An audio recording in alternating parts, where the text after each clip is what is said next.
Is the global financial system officially broken, or are the banks just lying to your face to keep you calm? While the world was distracted, a mathematical fracture appeared that proves the physical silver market has finally decoupled.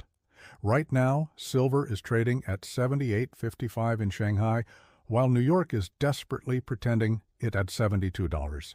Do you have a plan for when this paper illusion evaporates and your savings are caught in the crossfire? This isn't a glitch, it's a siren.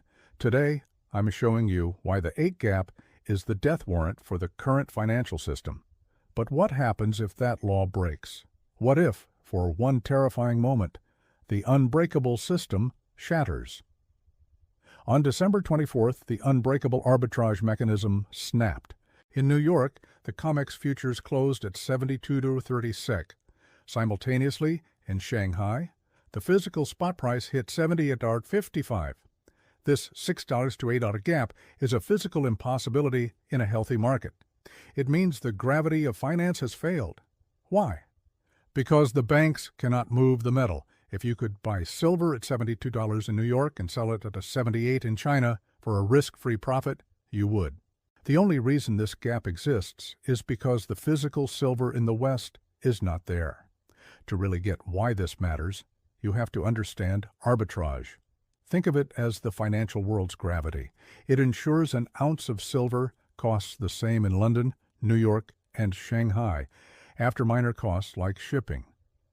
If the price in New York is $72 and Shanghai is over $78, a trader should be able to execute a simple, risk-free transaction, buy thousands of ounces of physical silver in New York, sell it for a huge profit in Shanghai, and ship the metal. That very action, buying low and selling high, is what closes the gap. The buying raises the New York price, the selling lowers the Shanghai price, and gravity is restored. This happens constantly, which is why a multi-dollar gap for a global commodity like silver is supposed to be impossible. For this mechanism to fail, for that gap to persist, only one thing can be true. The arbitrage trade is impossible to execute. And it's only impossible if a core component is missing. You can always sell a paper contract in Shanghai. You can always wire the money. The only thing that can break the chain is a failure to get the physical metal in New York to ship to China. That price fracture, therefore, wasn't a simple anomaly. It was a distress flare fired from the heart of the physical market. It was the market admitting, for the first time in the modern era, that the silver promised on paper in the West is not available for delivery at the paper price. If you're watching the ticker in New York, you're seeing a price increasingly detached from reality. The price in Shanghai, what buyers will pay for cold, hard metal, is the only price that now matters. This isn't just about silver anymore. It's about the integrity of the whole pricing system. The COMEX and the London Bullion Market Association, LBMA, are the two pillars of the Western precious metals trade. They operate on a fractional reserve basis, a system built on the quiet confidence that only a tiny fraction of investors will ever ask for the physical metal their paper contracts supposedly represent. For decades, this confidence game has held. But the December 24th fracture is the first seismic crack in that foundation. It proves a new force has entered the market, one so powerful it's breaking the game apart. That force is the insatiable demand of the global industrial complex, and its epicenter is China. Stop and think. If the silver in your paper account doesn't actually exist in a vault, what exactly are you holding? Is it wealth, or is it just a digital promise about to be defaulted on by a billionaire? This isn't about jewelry or coins anymore. It's about industrial survival. China's TOPCon solar technology requires 50% more silver per watt. They are consuming 550 million ounces a year, more than half of global mine production. For a Chinese factory, paying $80 is a rounding error. Shutting down the factory is bankruptcy. They are price inelastic. They will pay $100, $200, or whatever it takes to drain Western vaults. We are witnessing an industrial run on the banks, and the West is losing. In 2024, solar panel production consumed nearly 200 million ounces of silver, Projections show that by 2029, the solar industry alone could demand over 550 million ounces of silver per year. That would be more than half of the world's total annual mine production consumed by a single industry. This creates a terrifying dynamic known as inelastic demand. A car manufacturer might be able to substitute materials if a price gets too high. But for a Chinese solar manufacturer, the silver paste in their panels is a non-negotiable input. The cost of silver, even at $70 or $80 an ounce, is a rounding error compared to the cost of shutting down the entire production line. They must have the silver at any price. They are not price sensitive. They are supply sensitive. This industrial complex is a giant vacuum cleaner, and it's pointed directly at the vaults in London and New York. While investors trade paper back and forth, China is draining the physical supply. This relentless physical pull is why the silver market has been in a structural deficit for 5 consecutive years. Since 2021, the world has consumed nearly 800 million more ounces of silver than it has produced. That's almost an entire year's worth of global mine production that has vanished from stockpiles. Those buffers are now razor thin. If the solar industry is a tidal wave, what's coming next is a tsunami. And it's coming from the entire technological revolution. Take electric vehicles. An EV uses significantly more silver than a gas-powered car, between 25 and 50 grams, for things like battery management and electrical systems. With analysts predicting silver demand from EV manufacturing could exceed 90 million ounces annually by 2025, the pressure is already immense. As the world transitions to EVs, this demand is set to explode. But it doesn't stop there. The entire digital infrastructure of the modern world runs on silver. The expansion of 5G networks, artificial intelligence, and massive data centers all create relentless, non-negotiable demand for physical silver due to its unmatched conductivity. When you combine the projected demand from the solar industry, over 550 million ounces, with the fast-growing demand from EVs, 5G, and AI, you arrive at an impossible number. The world's total mine production is only around 830 million ounces per year. The math doesn't work. The supply cannot scale to meet this demand.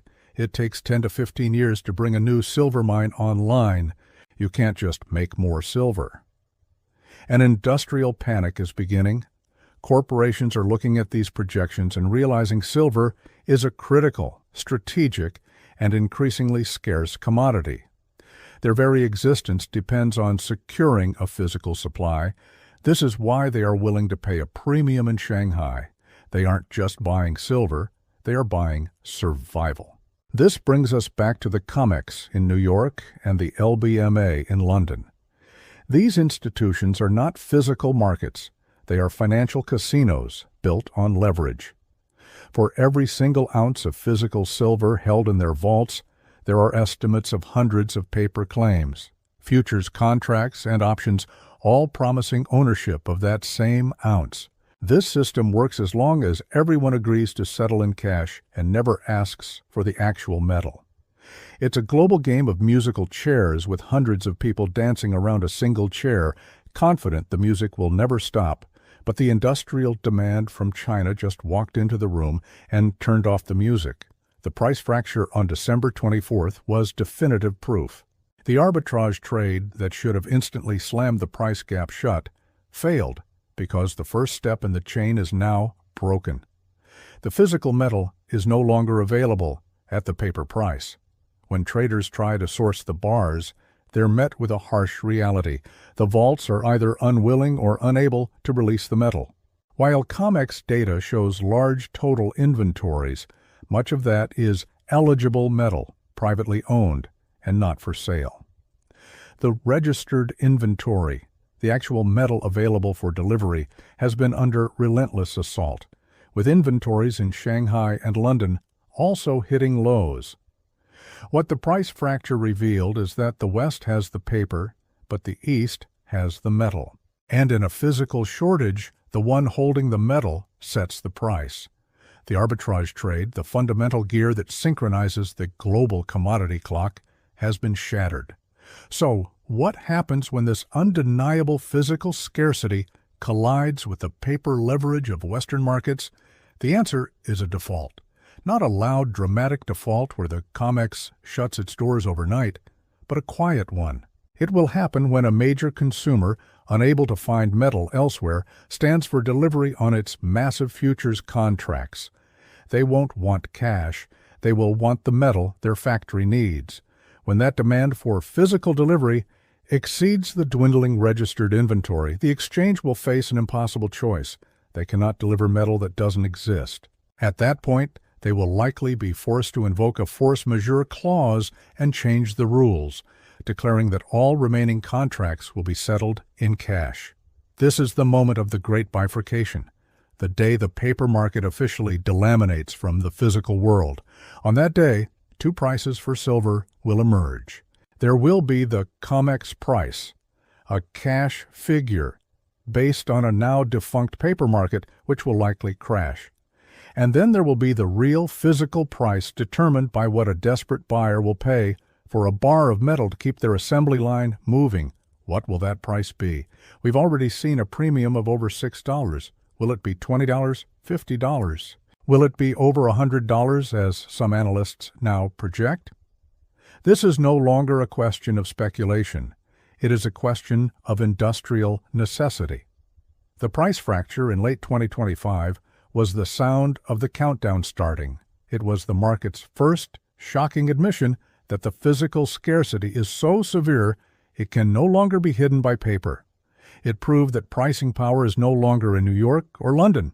It has moved east to the markets where real metal is traded for real production.